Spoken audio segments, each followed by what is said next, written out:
21 bab. Hazreti Ayso beshini ko'tarib qarvidi, markaziy ibodatxonadagi iyoni yig'ildigan joyga o'z sadiqini tashlayotgan bir necha boyni ko'rdi.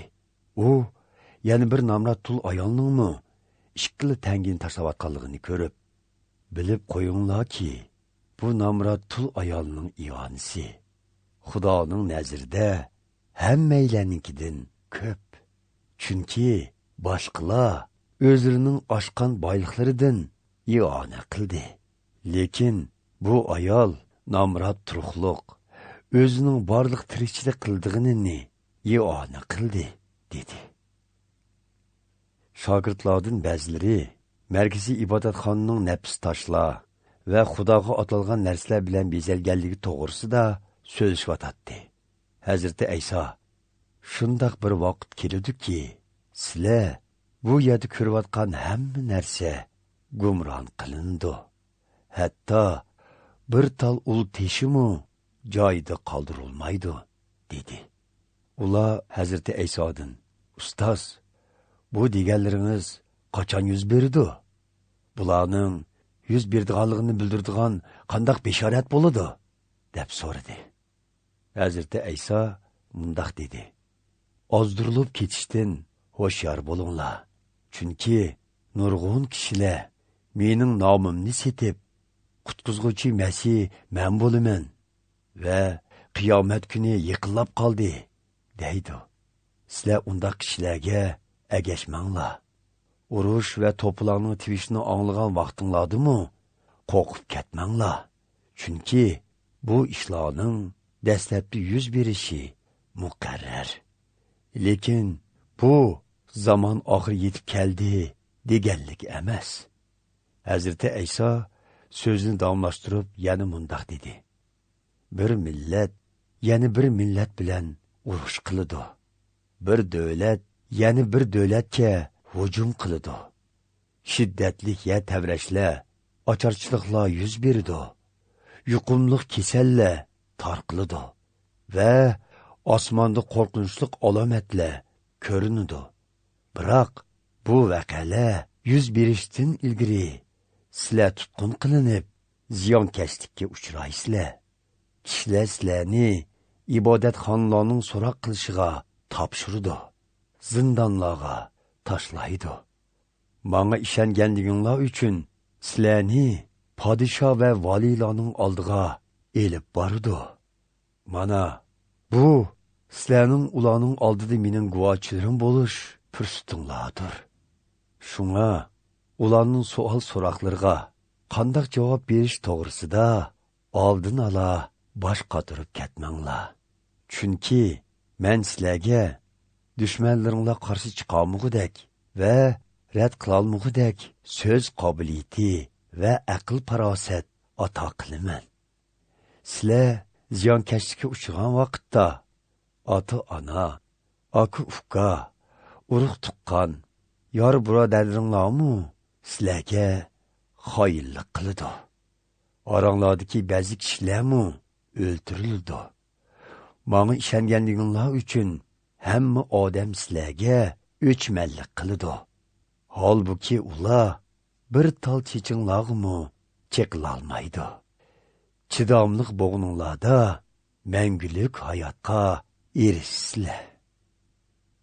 Yerusalimning dushman qo'shinlari tarafidan qo'rshib ilinganligini ko'rganinglarda, uning vayron bo'lishga oz qolganligini bilinglar. U chog'da Yahudiya o'lkasidagi aholilar tog'larga qochsin. Yerusalimliklar shahardan chiqib ketsin. Yeziladikilar shaharga kirmasin. Chunki shu chog' Xudoning xalqini jazolaydigan kunlaridir. Shuning bilan muqaddas yozmalarda bu to'g'ri yozilganlarning hammasi amalga oshirildi.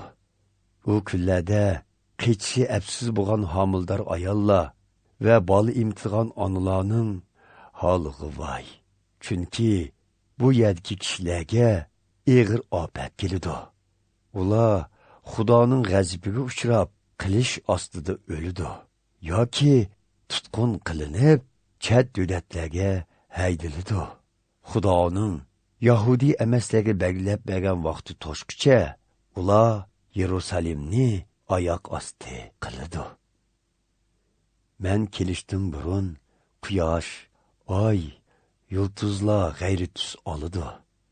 Yer yüzdeki elle, deniz okyanlarının gazablik şavqinidan alaqzoda bo'ladi. Osmon cisimleri larziga keladi. Şunun bilen insanlar dunyoga keldigan ofatlarni esiga ilib, vahima ichida g'al-g'al titrab, as-hoshini yo'qotdi. U chaqda inson o'g'lining kuch-qudrat va ulug' shon-sharaf bilan bulut ichida kelayotganligini ko'rsizlar. Shunga bundaq alomatlar ko'ringan chaqda sizlar beshinglarni ko'tarib, qaddinglarni ruslanglar. Chunki bu sizlarning qutqizishinglarga oz qoldi deganlikdir. Hazreti Aysa ularga mundaq bir tamsilni so'zlab berdi. Anjur darig'i va boshqa daraxtlarga qaranglar. Ularning yangi yo'pirmoq chiqarganligidan yozning yetib kelishiga oz qolganligini bilasizlar. Shuningdek, men boy degan alomatlarning yuz berayotganligini ko'rininglarda, Xudoning podshohligining namoyon bo'lish oldida turayotganligini bilinglar. Bilib qo'yinglarki, mana bu alomatlarning hammasi amalga oshirilmay turib, bu avlod kishilar olamdan o'tmaydi. Osmon, zemin yo'qlidi, biroq mening so'zlarim yo'qolmay, mangu inovatlik bo'ladi. Hoşyar bo'linglar. O'zinglarni aysh-ishrat va turmushning g'am andishlari bilan bexudlashtirmanglar. Qiyomat kuni sizlarga go'yo to'satdan beshinglarga tashlangan to'rdek kelmasin. Chunki u ofatlar yer yuzidagi butun insonlarning beshiga keladi. Har vaqt hoşyar bo'linglar. Yuz beradigan bu alomatlardan aman esan o'talishinglar va qiyomat kuni inson o'g'li oldida qo'rqmay turishinglar uchun har doim duo qilinglar, dedi. Hazreti Aysa kunduzlari markaziy ibodatxonada ta'lim berib, oqshomlari shahardan chiqib, kechini Zaytun teg'ida o'tkazatdi. Jamoat uning ta'limini anglash uchun tong saharda ibodatxonaga qarab mang'atdi.